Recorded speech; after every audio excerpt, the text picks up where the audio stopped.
Have you ever wondered what married life was like 800 years ago? Could you survive even a day following the rules medieval wives had to obey? Number 12. Till death do us part really meant DEAT. Marriage in medieval times wasn't just a commitment. It was practically a prison sentence. Once a woman said, "I do," there was virtually no escape route. Divorce, as we know it today, barely existed. A medieval wife could not simply file paperwork and walk away from an unhappy marriage.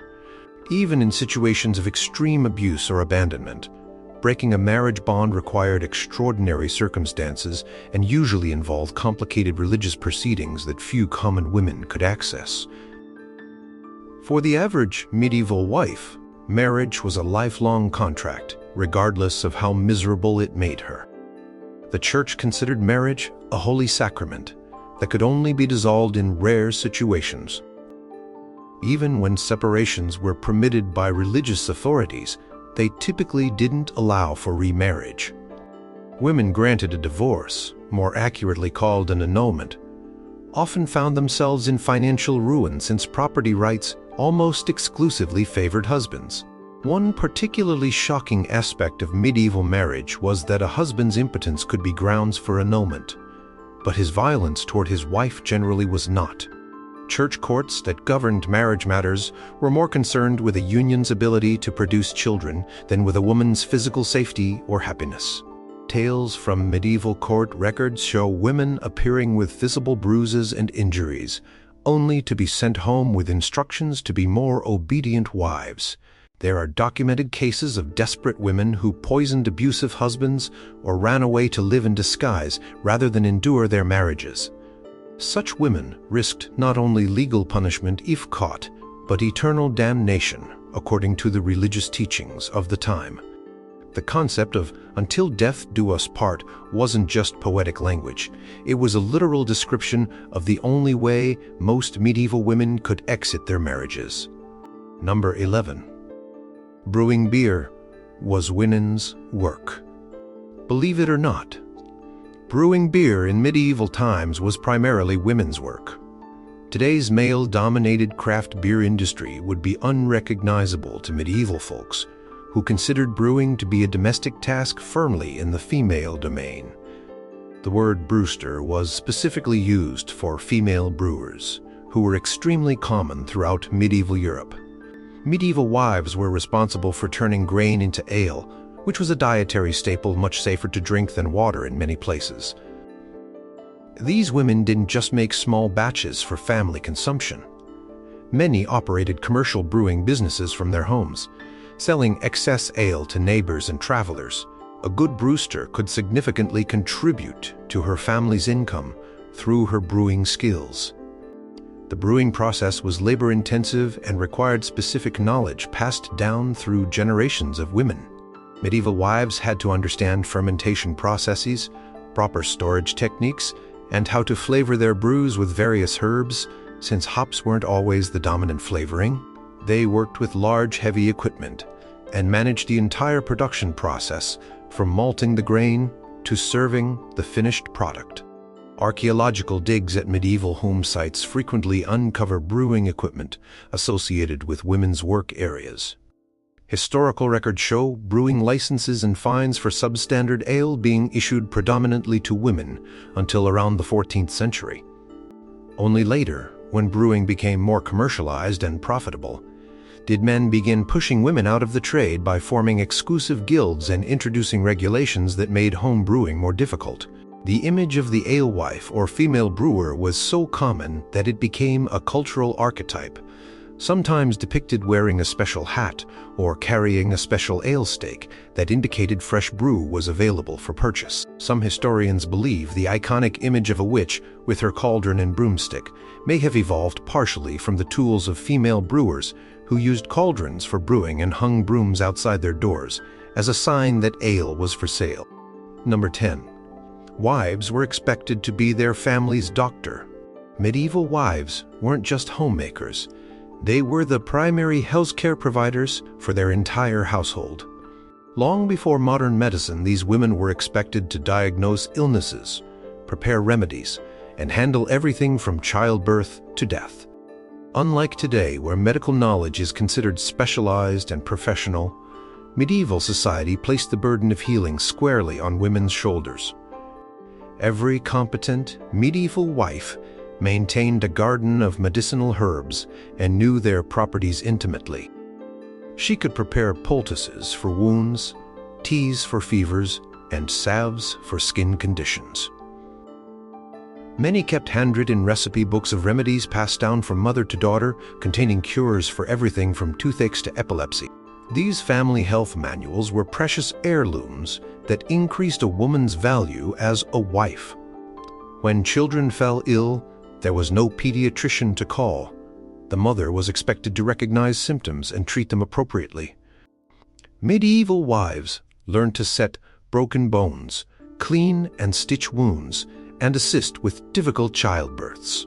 They recognized the early signs of common diseases and knew which plants might help.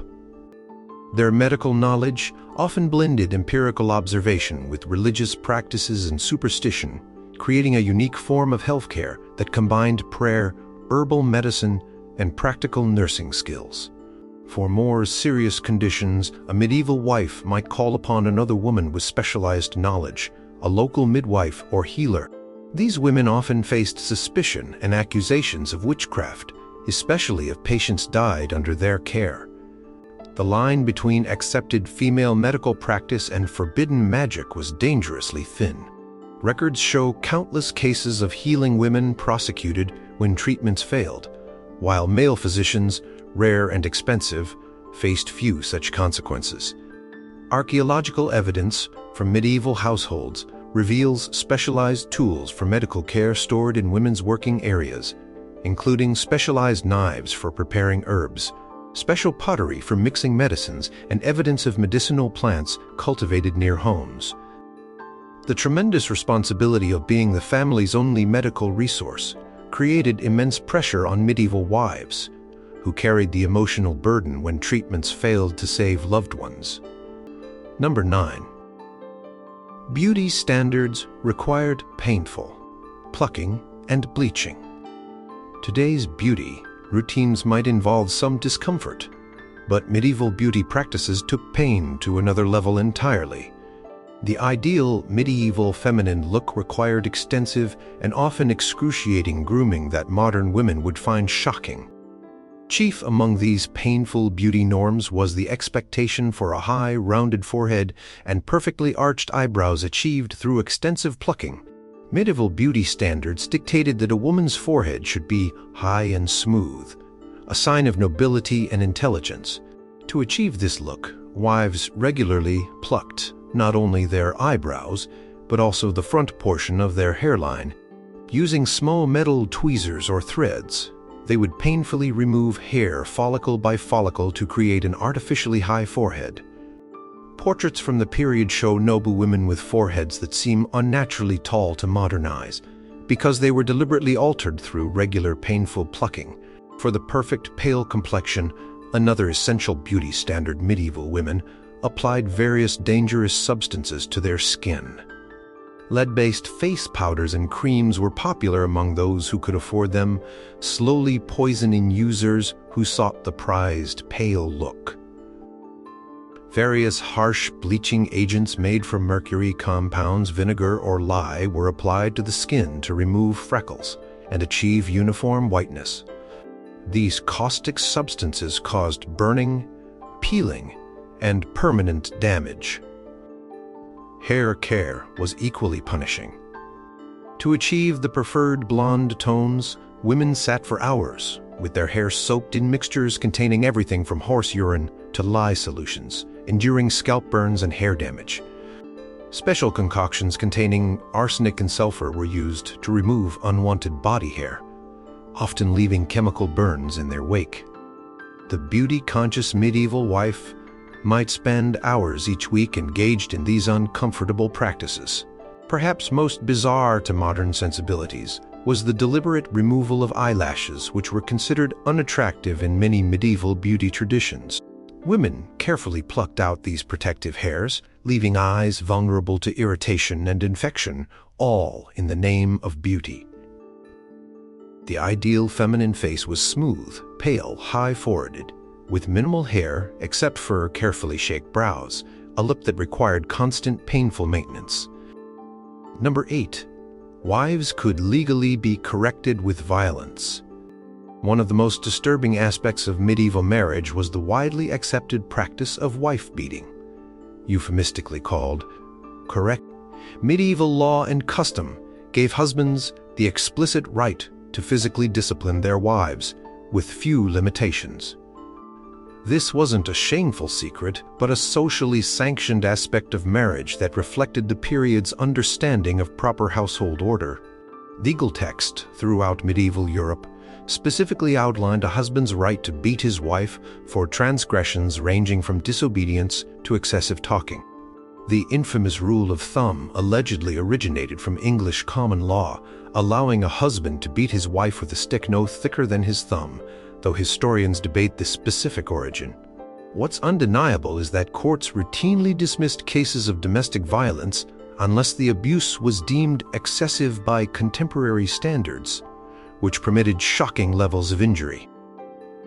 Medieval church teachings reinforced this hierarchy through sermons and moral instruction.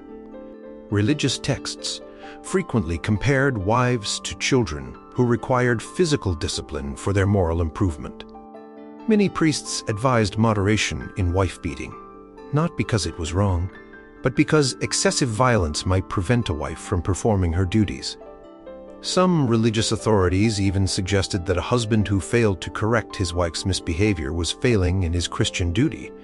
Community standards typically only intervened when violence became public and excessive.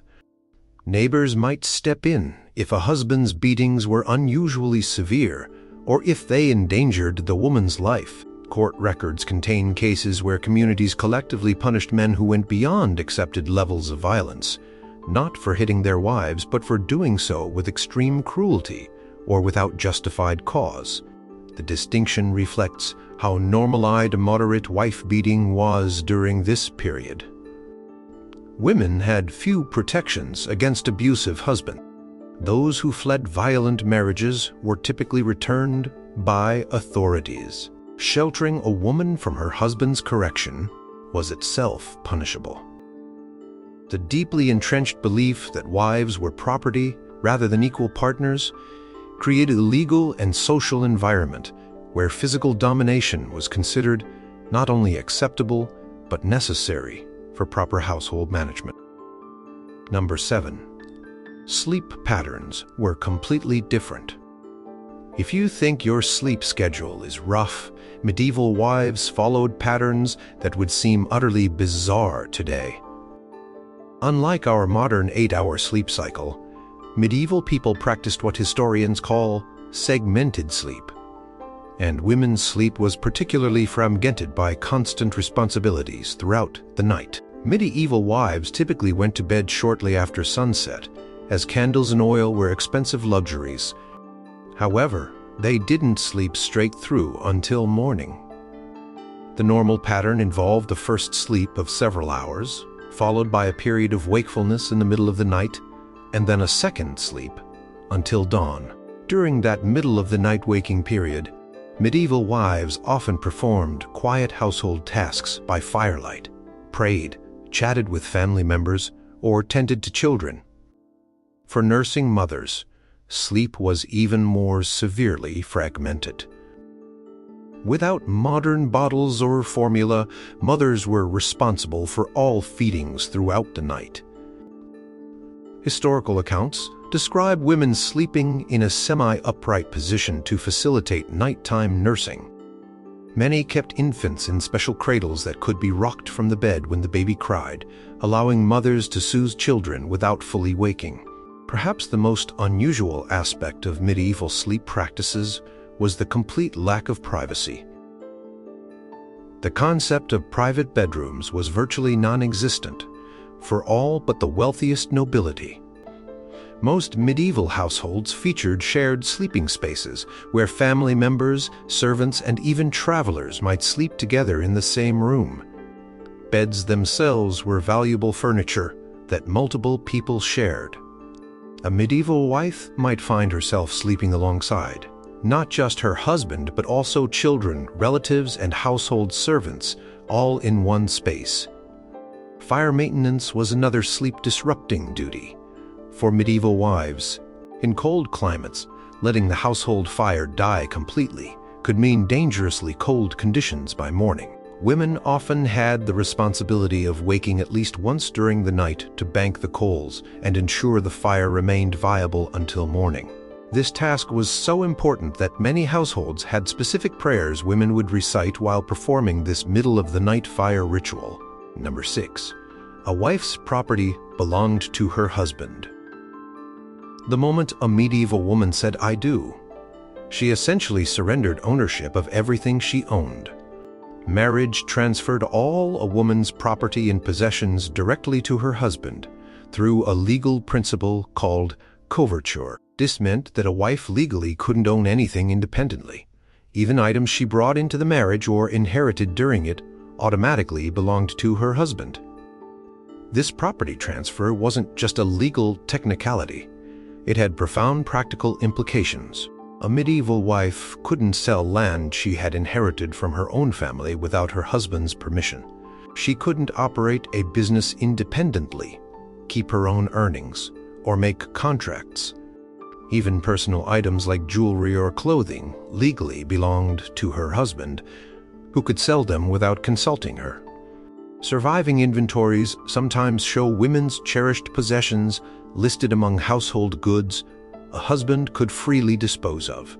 The concept extended beyond physical property to include more abstract rights. A medieval wife couldn't sue in court independently or make a valid will without her husband's approval.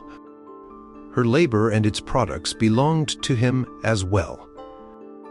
If a wife spent hours weaving cloth or raising chickens to sell at market, the money earned legally belonged to her husband alone. Historical records show numerous cases of women who operated successful small businesses only to have their husbands legally claim all profits. For widows, the situation improved somewhat. Upon a husband's death, medieval law typically granted a widow rights to approximately 1/3 of the marital property, called the widow's dower. This provided crucial financial support during widowhood. Interestingly, this sometimes gave widows more economic independence than they'd ever experienced during marriage. Historical records show widows operating businesses, managing property, and making financial decisions in ways married women legally couldn't. The few exceptions to coverture were carefully limited. Some regions permitted special legal arrangements called sole trader status that allowed married women in specific circumstances to conduct business independently, particularly in merchant communities. These exceptions existed primarily to protect family businesses if a husband became incapacitated. Even then, such arrangements required the husband's initial permission and could be revoked at his discretion. Number 5. Wives were responsible for household purity. Including their husband's sins, medieval marriages operated under unique religious constraints that placed tremendous spiritual responsibility on wives. According to medieval Christian teachings, wives were not only responsible for their own moral behavior, but also for the spiritual well-being of their entire household, including influencing their husbands away from sin. This created an impossible double standard. Women were considered morally weaker than men, yet somehow responsible for men's moral choices. Medieval religious authorities taught that wives should gently correct sinful behavior in their husbands through prayer, example, and careful conversation. Church manuals instructed women on how to persuade drunk husbands toward sobriety, guide gambling men toward financial responsibility, and encourage lustful spouses toward marital fidelity. If a husband continued in immoral behavior, medieval society often blamed his wife for failing in her spiritual duties. Confessional guides from the period show priests questioning women about their husbands' sins, almost as if they were the women's own transgressions. This spiritual responsibility extended to the entire household's religious observances. A medieval wife managed family prayer times, ensured household members observed religious fasts and feast days, prepared special foods for religious occasions, and taught children religious doctrine. She was expected to create a miniature, monastery-like atmosphere of spiritual discipline within her home. Records from church courts show women being held accountable when children or servants failed to observe proper religious practices. The burden became particularly heavy regarding sexual behavior. Medieval wives were caught in a theological contradiction, expected to be sexually available to their husbands to prevent his sin of seeking sex elsewhere, while simultaneously being taught that sexual desire was spiritually suspect. Women received conflicting instructions to satisfy their husbands' sexual needs, while maintaining an attitude of spiritual purity. Medical and religious texts described elaborate rules for appropriate marital intimacy that placed the responsibility for maintaining proper boundaries primarily on wives. Perhaps most bizarrely, medieval wives were even held partially responsible for their husbands' behavior during their menstrual periods. Religious teachings prohibited sexual relations during menstruation, placing wives in the difficult position of refusing their husband's advances without appearing to reject him personally. Church penitentials, manuals listing sins and their punishments, frequently assigned penance to women who tempted their husbands into relations during prohibited times, effectively blaming women for men's choices. Number 4. Bathing had strange rules and superstitions. Contrary to popular belief, medieval people did bathe, but the bathing practices for married women were governed by peculiar rules and superstitions that would seem completely foreign today. Medieval wives navigated a complex set of customs surrounding cleanliness that mixed practical hygiene with religious symbolism and medical misconceptions. For married women, bathing was not just about cleanliness, but also connected to fertility and reproductive health. Medieval medical texts warned women against bathing during specific phases of the lunar cycle, believing it could affect conception. Cold water baths were recommended immediately after intercourse if a couple wanted to prevent pregnancy, while warm baths were suggested for women hoping to conceive. These beliefs created an elaborate calendar of appropriate and inappropriate bathing days that medieval wives tracked carefully. The actual process of bathing was far more communal than our private, modern routines. Public bathhouses existed in many medieval towns, often with separate sections for men and women. However, married women of respectable status typically bathed at home, where the entire process became a household event. Servants or children would haul and heat water. Family members might share bath water in order of social rank, and the bath itself often took place in the main room near the fire rather than in a private space. Religious rules further complicated bathing practices. Church authorities issued frequent warnings about excessive bathing, particularly for women, claiming it promoted vanity and sexual temptation. Various religious observances required periods of abstaining from bathing entirely. During certain religious seasons, particularly Lent, some devout medieval wives would avoid full bathing for weeks, using only minimal spot cleaning for the sake of piety. Perhaps most strange to modern sensibilities were the herbal additions to bath water that married women used. Medieval bathing recipes included everything from rosemary, believed to prevent miscarriage, to more unusual ingredients like powdered stag's heart, thought to ease childbirth.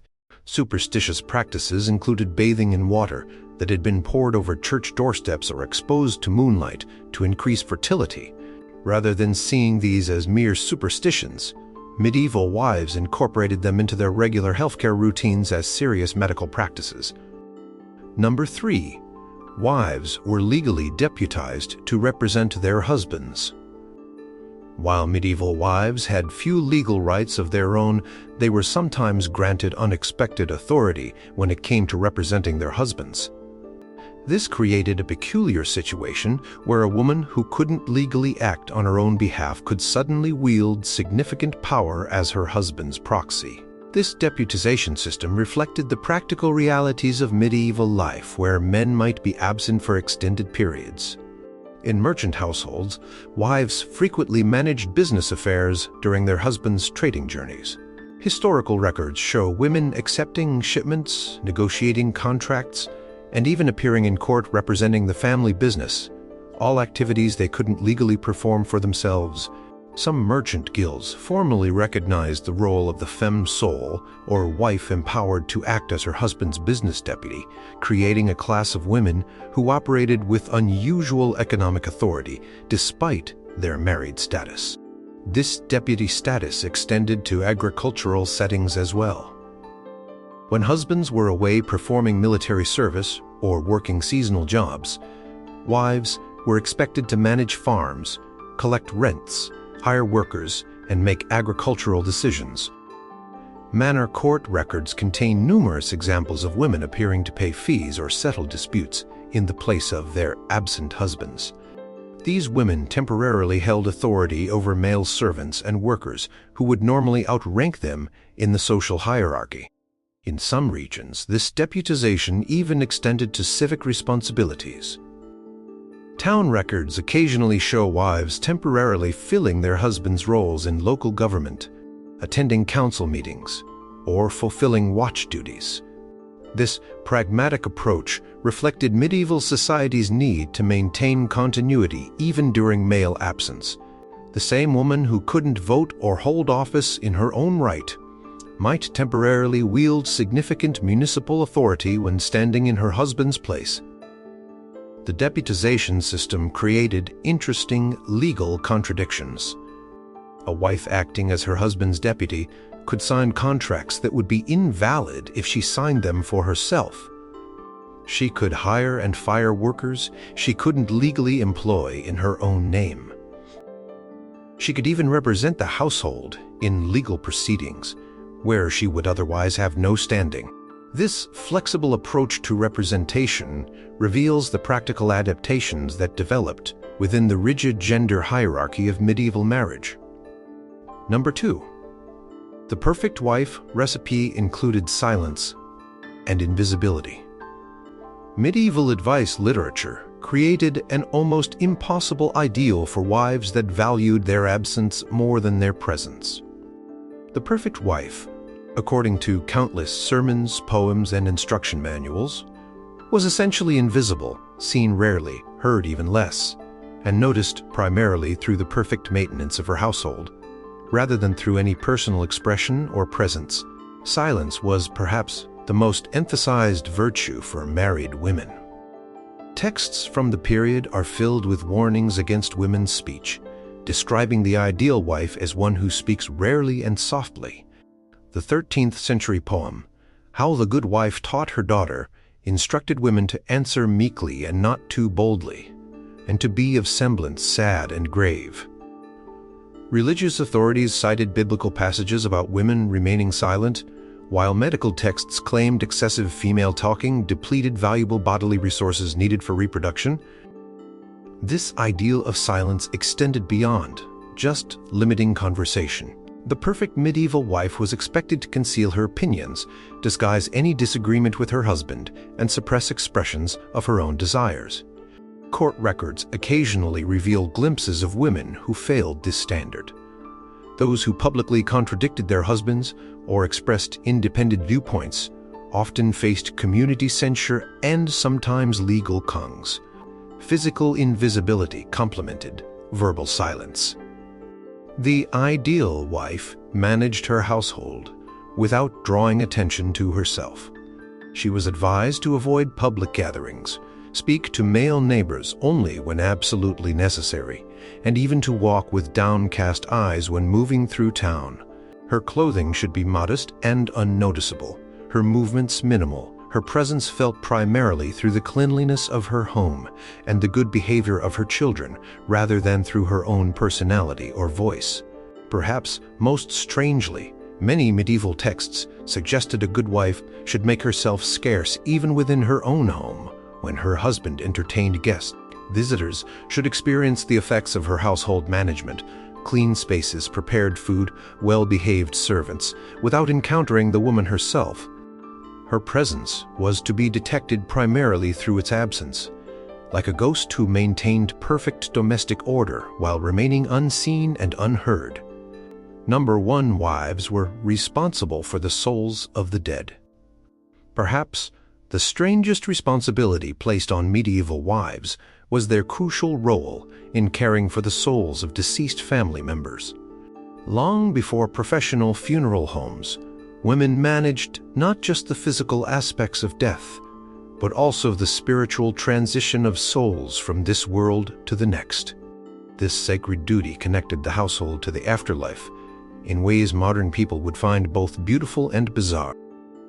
When death came to a medieval household, wives took charge of preparing the body, washing, dressing, and arranging the deceased for viewing. Unlike today's outsourcing of death care, these intimate tasks were considered both an honor and a spiritual obligation that couldn't be delegated. Historical records show women carefully preserving family washing cloths, used for generations of deceased relatives, believing these items carried special spiritual significance. But physical preparation was only the beginning of a medieval wife's death duties.